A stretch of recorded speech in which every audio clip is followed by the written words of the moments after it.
Pierre Torres, bonjour. Alors, on est en direct des Nouveaux Épicuriens, Voilà. où on a mangé des lasagnes, du pâté de serre et une excellente crème caramel en ce qui concerne Pierre et moi, une crème brûlée vanille avec un excellent vanmi. Donc, mais c'est pas pour ça que on fait cette interview en direct, c'est parce que Pierre, le 14 décembre, à la caserne Gallieni, à Perpignan, oui, donc à 17 h, nous présente une conférence dont il a le secret, mais dont on va dévoiler une partie du secret, la catalanité du Grenache. Alors, on va commencer par diviser le titre pour mieux expliciter le contenu de la conférence. La catalanité d'un côté et le Grenache de l'autre. Alors, Pierre, la catalanité, c'est quoi? Pour toi, en tout cas. Oui, on ne peut pas le couper en deux. Catalanité et Grenache. Si on veut faire une déclinaison intéressante, il faut faire d'abord catalanité et vin, et après vin et Grenache.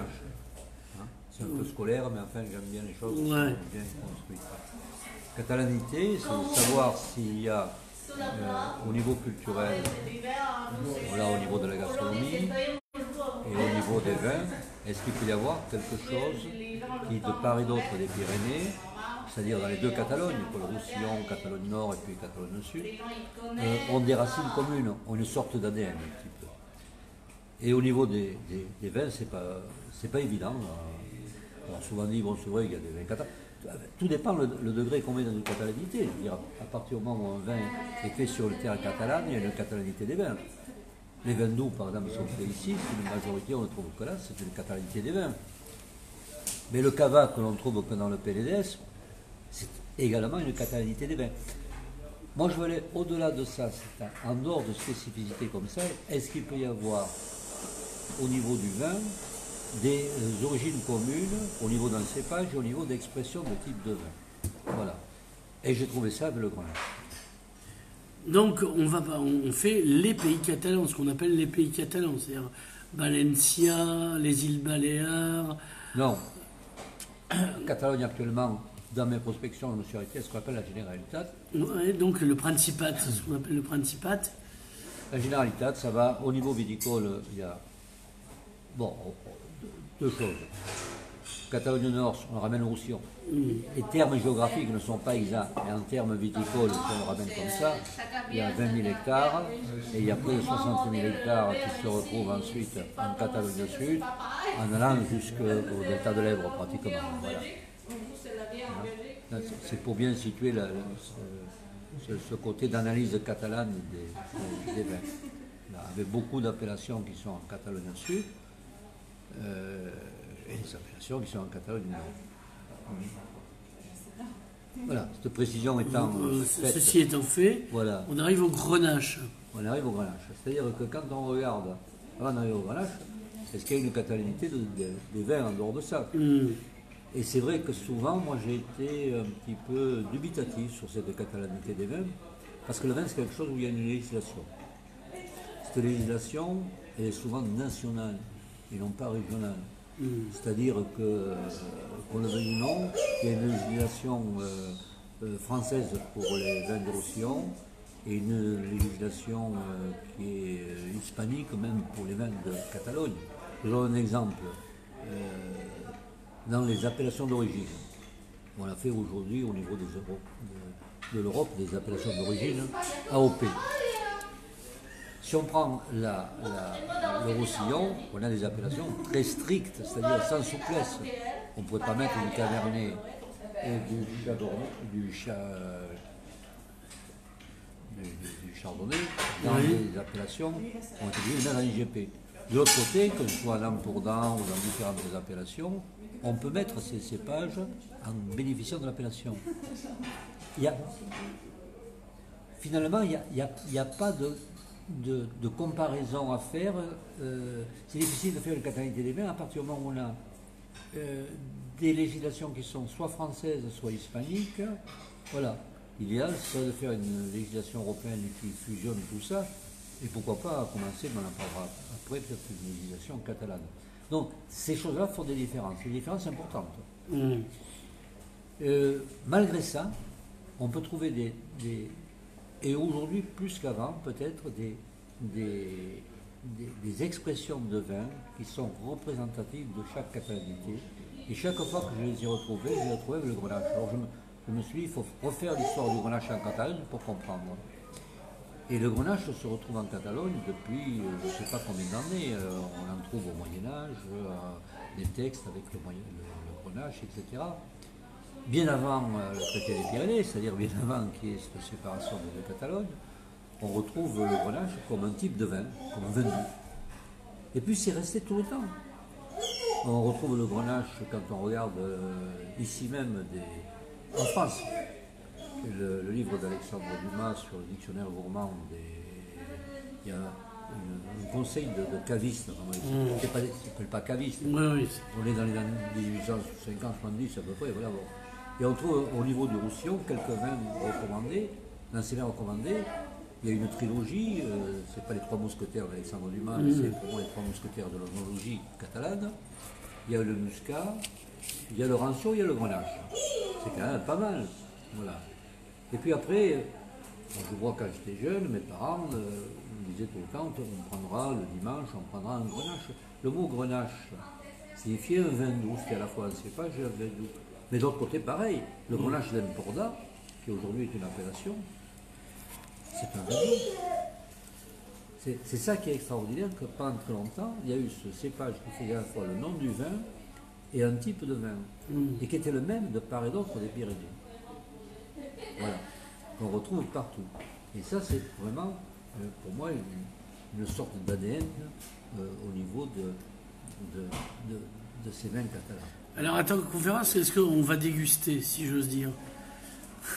Avant de déguster, je crois qu'il faut parler, là, parce que mes propos ne sont pas terminés. Sinon, on ne comprendra pas. Ce problème des vins doux de Grenache a peu à peu disparu parce qu'aujourd'hui, on boit moins de vins doux. Oui, oui. On boit moins de petits Grenaches à la fin du repas, etc. Moi, je tiens à le rappeler parce que le vin et la catalanité, je vais employer deux mots ici. Puis tu me demandais chaque fois mais quel est le rapport vin et catalanité. C'est deux mots qui demandent quand même à ce qu'il y ait du patrimoine. Il peut y avoir de catalanité sans patrimoine, et je pense que le vin ne suffirait pas lui-même s'il n'y avait pas un patrimoine. Et le patrimoine de ces deux, il ne doit pas oublier ce grenache, un peu vin doux, cépage, etc. Après, ça a été un peu oublié, et le grenache a été vinifié en vin sec pour faire des vins extraordinaires. Comme le rancio sec. Pas du tout. Non? Non. C'est pas bon. Non, c'est faux. Non. Le rancio sec existait depuis longtemps. Ah. Le rancio sec, c'est le troisième thème du développement. Il faut faire le développement en 3 temps. Oui. Au début était le doux. Deuxièmement était le sec. Oui. Et troisièmement est arrivé le rancio. D'accord. Il faut mettre un peu d'ordre un peu dans l'histoire. On ne peut pas C'est vrai, moi mélanger avec les les choses gilets d'histoire. jaunes, Pierre, je m'y perds. Oui, mais ici c'est des gilets jaunes et vermeils. Le truc catalan, c'est pas pareil. Quand tu mets du vermeil à côté du jaune, tu fais de la catalanité. Alors voilà, le grenache noir est arrivé à faire des vins secs. Et puis on s'aperçoit quand même que nos meilleurs vins secs en Roussillon, parmi nos veilleurs, et pas que, par Collioure, majorité de grenache noir. Prends le Maurice sec qui a été, c'est majorité de grenache noir. Et puis chez nous, le grenache noir est aujourd'hui le cépage le plus planté, le cépage majoritaire. Et de l'autre côté, alors qu'il y a eu dans cette Catalogne du Sud une mode des vins de cépage avec ces cépages internationaux comme Cabernet, Chardonnay, etc., on s'aperçoit que dans des appellations de prestige, que ce soit Priorat, que ce soit Monsanto, que ce soit même l'Emporda, on arrive petit à petit à rejeter ça pour mettre les meilleurs vins en grenache. Je prends l'exemple de la cave de Carchanes à Monsanto, à côté du Priorat. Elle fait une nuit des grenaches, et la nuit des grenaches, c'est pour mettre ces grenaches qui sont le plus valorisés sur des sols différents, et faire quelque chose à propos des grenaches. Les meilleurs grenaches noirs se trouvent en Terra Alta, à la frontière dans le delta de l'Èbre de l'Aragon, et on est en Catalogne. Et ici, en Roussillon, on a refait cette prise de conscience du grenache, puisque le CIVR, par exemple, a organisé depuis longtemps le concours mondial des grenaches, c'est d'avoir bien compris quand même que cette grenache était une part importante de notre identité. Et puis ça va plus loin, parce que si on me demande quelle est l'identité des... Qu'est-ce que c'est que la catalanité des vins? C'est la question que tu pourrais me poser. C'est quoi la catalanité des vins? Et que tu vas poser. Il faut suivre un peu. Voilà. Mais je suis. Voilà. Je suis. Dans cette catalanité des vins, il y aurait un idéal. L'idéal serait d'avoir le même vin avec la même appellation de part et d'autre des deux catalans. Ok. D'accord. Bah ouais. C'est noté. On peut le voir. Une unité. Et depuis quelque temps, il y a un vin qui s'est remis à l'honneur ici, c'est le Rancio, mais qui a toujours existé. Simplement, il a existé comme vin avec une personnalité qui se vendait dans les années 1900, hein, puisqu'il y a des cartes de vin où il y a marqué Banous, Rancio, Grenache et Maury. Ça signifie que Grenache et Rancio existaient à part entière. Grenache, sous-entendu, vin doux, d'accord. Et pendant très longtemps, il y a eu des étiquettes de vin ici où il y avait marqué Grenache pour un vin doux. Et le Rancio se vendait avec fierté dans les... Je vais me parler s'il y avait un flyer tout à l'heure, c'est pour ça que j'allais dire dans les flyers. Est-ce qu'il y avait des flyers en 1940? Je ne suis pas sûr. Peut-être des prospectus. Voilà, des prospectus, voilà, j'ai cherché le mot. Et où il y avait le mot Rancio. Puis le Rancio était totalement oublié. Et heureusement, grâce à une poignée de vignerons ici, l'association Conviran, etc., ça a été relancé. On retrouve du Rancio sec là-bas. Ce que je peux dire, c'est que quand on goûte un Rancio sec, en Emporda, ou même un peu plus loin, et on déguste un Rancio sec ici, on a vraiment les mêmes expressions. Et c'est vrai qu'en grande majorité, ces Rancio secs sont faits avec du grenache. Pas tous. Il y a des Rancio secs de Mataveux qui sont sublimes. Mais quand on regarde le point commun, et pour moi, le grenache, c'est vraiment donc, cet ADN des vins catalans, puisqu'il a été capable de faire ces vins doux, il a été capable de faire les meilleurs vins secs. Et aujourd'hui, on est en train de remettre à l'honneur des types de vins oxydatifs avec le Rancio sec qui sont de part et d'autre. Et c'est là où on pourrait trouver la chose la plus sublime, c'est que moi je pense que ça mériterait une appellation Catalogne, des deux Catalognes. Pourquoi pas? Ce sera très difficile à faire. Hein.